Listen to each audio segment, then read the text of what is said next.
My first question would be about them from the U.S. perspective. Are you satisfied with the progress towards democracy since the Rose Revolution? And has Georgia justified U.S. expectations in terms of being a reliable partner of the United States? Well, certainly Georgia has been a partner with us in things like Afghanistan and other places. They've done things.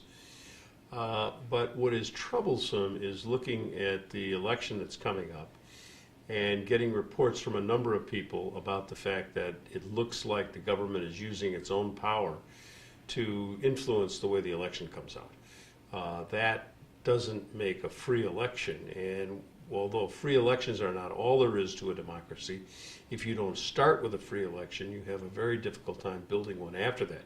So we're worried about what we see.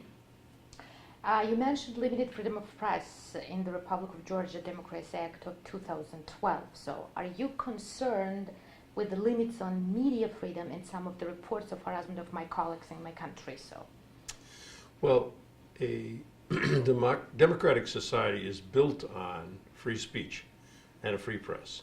If you haven't got a free press that can respond to what the government is doing and point out what the government's done and what it hasn't done, if you don't have that, then the people will never know what's going on. So the press has a very important role to play in a democracy, and that is letting people know both the good and the bad of what the government's done. And a lot of what's going on now in Georgia is very worrisome in that regard.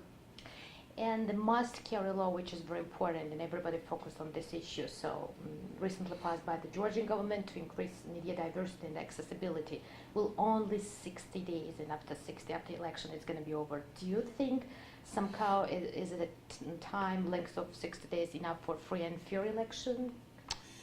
It's a very limited period of time. It doesn't look free and fair to me when you limit how much access people are going to have to information. If the government is capable of controlling what the people get, that's propaganda. And otherwise, it's free press if you let the press do it and they do whatever they want.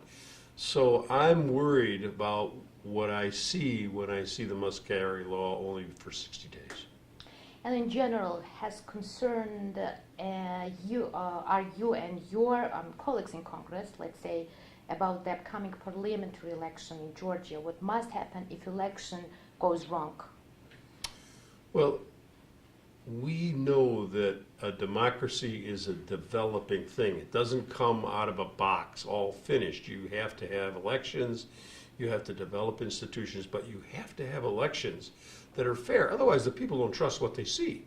If they figure out that this is being all run from the government house, then they begin to distrust, and they are not willing to follow, and then you get tumult, you get turmoil in the society. And in my view, this election, this parliamentary election, is very important because a parliament has a role to play as opposed to the president.